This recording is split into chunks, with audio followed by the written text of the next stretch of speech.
everybody. So, it's definitely spring here in Northeast Oregon in the Blue Mountain Range, and one of the ways I know that, other than the fact that I have eyes and can tell that it's spring out, is that when our wild onions start waking up. So today I'm going to show you how to make a wild onion elixir. Now, you might not live somewhere where there's wild onions, you might not feel comfortable enough with your ability to safely gather wild onions, although I think you're smart enough to figure it out. You can certainly use domestic onion blooms from like your garden. So here we have what is known as Ptolemy's onions. They're kind of they're just a little wild onion, and let me find a bit here. So they'll start popping up and they're blooming, and now you can dig the root in the fall, but I don't find the need to do that unless I'm like making a soup or something, because the neat thing about bulb plants is when I pick, might end up having to do 2 jars. Might have had more than I thought. When I pick just the bloom off, although you technically feel like you kill the plant for that season, that's not so. The bulb will regenerate next year and put up a new bloom. And so, but if you dig the bulb, the plant will never come back. So with wild onions or any wild plants, if you do intend to dig up bulbs, it's also important to go back and gather seeds and plant them and spread them. That way you're not depleting this resource. So on that note, the blooms have the same medicinal properties as the bulbs. And I feel like they're spicier. They're nice and spicy, most wild onion blooms. But in some places that people live, there are wild onion varieties that are like problematic in people's pastures, and you know, they're invasive in people's yards and things like that. So you can definitely even help out your environment if you are digging the bulbs. But generally that's a fall medicine. Roots should be dug in the fall a majority of the time. But so what I'm going to make here today is an elixir. And I love having this spring onion bloom elixir on hand in the fall for when I start getting sore throats, stuffy noses. She's a really good cold and flu remedy. And she tastes really good too. So sometimes I'm like, I'm just going to add some of that to like a savory type tea, and it tastes pretty good. So this is easy. All I'm going to do is take my onion blooms, and I'm going to chop them up a little bit. I'm not going to pulverize them. No need to do that. Just give it a little bit more surface space, but even you don't even have to do that a ton, because these are blooms, and so they're really thin cellular structure, so it's not like the alcohol and the honey aren't going to extract it for you. But a little bit of extra surface space is going to make me cry. It's really spicy. It's really oniony. A little bit of extra surface space is not a bad thing either. Woo! Where did I put my funnel? There it is. Funnel. Jar. I mean, you don't have to have a funnel, but it makes it a little easier. And I'm gonna get it put in there. I feel like I might have should have used a half-gallon jar, but we have extra. I'll just put them in my dinner tonight. They're really great to cook with too. The blooms, they're nice and spicy onion flavor. I like to pluck the blooms off and dry them and add them to my, you can dry them this way too, but I just like it, the blooms are pretty. I like to pluck them off and add them into my soups in the wintertime, or you can start adding in these fresh blooms to the top of like bagel and cream cheese with avocado. You know, you can eat these wild foods, and it's really good for your tummy too. So, what's really cool about where we live is we can follow the seasons up. Like where I'm at right now, I'm only at about 1800 elevation, but in like 25 miles I can be to like 5,000 elevation, and in 35 miles I can be, you know, pushing upwards into like the 8,000 and 10,000 elevation range. And that's really handy because that means we can follow the season up. So like for example, these onions are already on the bottom of the mountain, but up top there's still like a 5-foot snowpack. So I can follow as the thaw comes, and as it's like deep summer down here, it acts like early spring up there.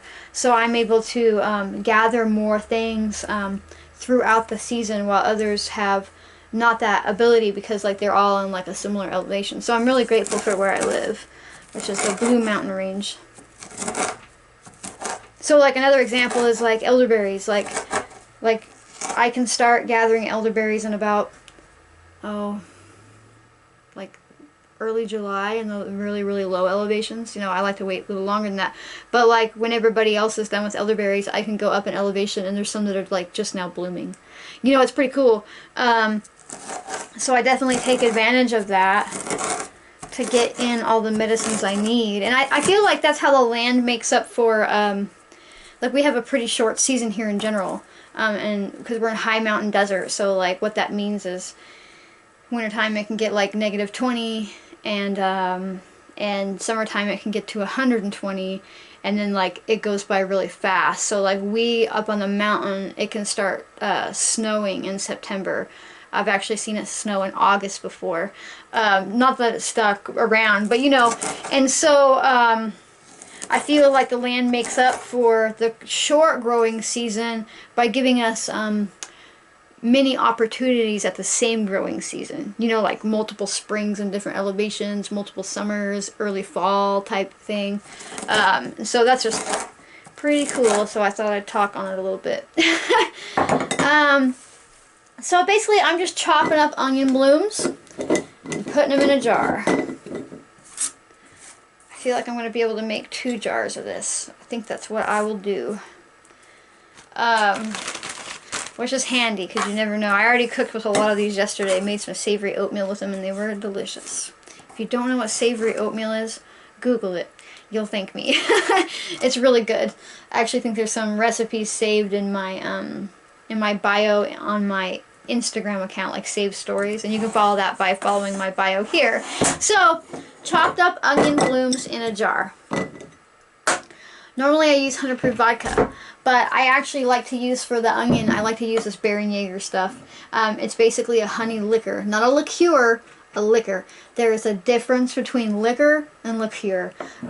This is 80 proof, and so the first thing I'm going to do is fill the jar about a little more than halfway up.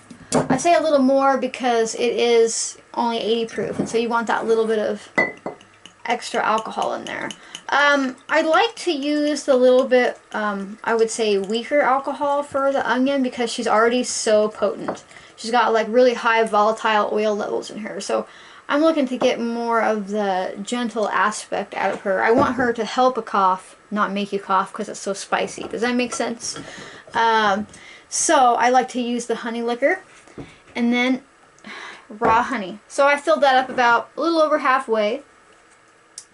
Again, I forgot something to stir it with. You think I would have learned that lesson from the last video I just made, but you know, I think that's just like my brand. The woman who forgets things all the time. So, I'm just going to fill this pretty much to the top with honey. And the really cool thing about an elixir is you're going to get the alcohol-soluble properties and the water-soluble properties, especially with that honey. Honey is an amazing extractor, especially of flavors. So, you know, that's why you can make like an infused honey and cook with it, and it's delicious. But the thing about honey on her own is that if she's got more than like a 15-20% water content, she will start to ferment. And while there is some, you know, good things we can make out of fermented honey, you're not wanting to use to make medicine in that way. So when we add in the alcohol, that stabilizes the honey. The alcohol content prevents the honey from fermenting. And then it also gets us the alcohol-soluble properties. And so it makes just a really nice, well-rounded medicine. And she's good. She just tastes like a sweet onion. You know, give it a shake. If you don't have something to stir with like me and you shake it and it doesn't seem to want to shake in, let it sit for a few hours, even a day or two, and then shake it because the alcohol will work on breaking down the honey. You know, it thins it out so you can actually shake it. So now all that's left to do, that I forget to show you guys to do sometimes, is to make yourself a label where, you know, I've written down like, and you don't have to be this specific with it. I just have to do it because I create batch numbers, batch label numbers for selling. So I write down how many ounces, what's in it, where I got it from, what the name of it is, and the date. You know, I make my own little fancy labels here. Just on like a online label program, but you could use something if you're just making it for yourself. You can use something as simple as a piece of masking tape, write on there what the name of the thing is and write on the date you did it. And if you forget about it and it's been sitting there for like a year or two, don't freak out, because tinctures don't go bad when they have at least 25% alcohol content in them, which you have with this. So that's it. And you know, she's beautiful, and she's just healing and whole, and she's simple, and you're smart enough to do this, okay? You don't need to pay somebody thousands of dollars to tell you how to put liquor and honey over the top of onion blooms, alright? You got this.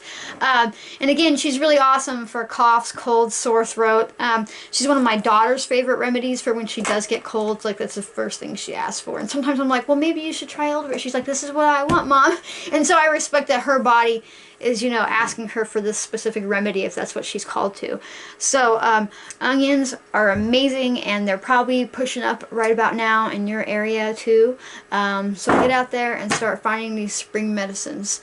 That way you are ready in the winter when you need them. So thanks for watching. If you enjoyed, subscribe, come find me on Instagram, comment in the section, do all the things I'm supposed to ask you to do. So have a good day, and I'll see you next time, okay? Bye.